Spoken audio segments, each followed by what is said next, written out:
महीने में एक संकल्प ले लो कि चाहे जिंदगी में कुछ भी हो जाए पर मांस का भक्षण नहीं करूंगी, जिंदगी में कभी कोई जीव का मैं मांस नहीं खाऊंगी, किसी जीव को कष्ट हो ऐसा भान मेरे जीवन में ना हो, क्योंकि 84 लाख योनियों में केवल एक मनुष्य की देह सी है जिसमें हम रोकर अपने दुखड़े किसी से कह सकते हैं। पर बिच्छू, जो मादा बिच्छू है, उसको कितना कष्ट हो रहा है वो किसी से कह सकती है? किसको बोले? किसी ने पत्थर फेंक कर कुत्ते को मार दिया, उसकी टांग में लग गई, वो कितना लंगड़ा के चल रहा है। तुम्हारे पांव में लग जाए तो तुम पट्टा बांध लोगे, तुम्हारे पांव में लग जाए तो तुम डॉक्टर को दिखाकर दवाइयां ले लोगे, पर वो कुत्ते के पांव में लग गया, वो कितने दिन तक लंगड़ा कर चलेगा, कैसे चलेगा ये वो जानता है, कैसे खाएगा वो जानता है, एकांत में बैठकर कितना रोएगा ये वो जानता है।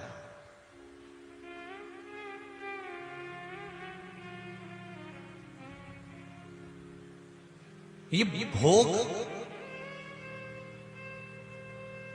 क्यों आया? कोरोना जैसी महामारी आई तो क्यों आई? ये दिखाने के लिए तो आई कि तुम्हारी मस्ती में जी रहे हो और छोटे छोटे जीवों पर तुम्हारी करुणा समाप्त हो गई। हमारे संत साधु कितना कहते थे, अहिंसा परमो धर्म, अहिंसा परमो धर्म। कोई जीव की हत्या ना हो जाए, कोई जीव को कष्ट ना हो जाए, किसी का दिल ना दुखे।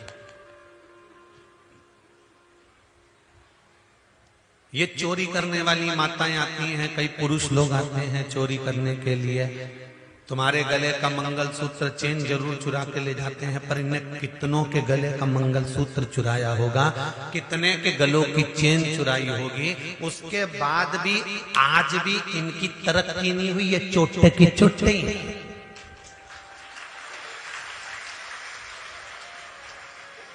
जिसकी चोरी चली गई 2 साल में उसके गले में वापिस चेन आ गई, जिसकी चोरी चली गई उसके गले में वापिस 2-4 महीने में 8 महीने में मंगलसूत्र आ गया, जिसकी चोरी चली गई उसकी तो गाड़ी वापिस आ गई, जिसकी चोरी चली गई उसका तो पर्स वापिस पैसे से भरा गया, जिसकी चोरी चली गई उसकी तो नई चप्पल वापिस आ गई, जिसकी चोरी चली गई उसका तो बैग वापिस आ गया। पर जो चोरी करने वाले हैं, जिन्होंने कहीं उज्जैन में जाकर, कहीं कुंभ में जाकर, कहीं हरिद्वार में जाकर, कहीं यहाँ कुबेरेश्वर पर आकर, कहीं काशी में जाकर ये चोरी करते रहे, और आज भी इतनी चोरी करने के बाद, इतनी चेन इकट्ठी होने के बाद, इतने मंगलसूत्र इकट्ठे होने के बाद भी ये इनकी सफलता नहीं हुई, इनके बंगले और गाड़ी नहीं बने, ये चोटे की चोटे ही रहे, इनकी सफलता इनको नहीं लगी।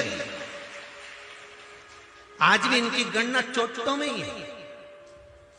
आशा है यह वीडियो आपको पसंद आई होगी। पंडित श्री प्रदीप मिश्रा जी द्वारा बताए गए शिव पुराण के अचूक उपाय अपने जीवन में उतारिए और लाभ उठाइए। श्री शिवाय नमः।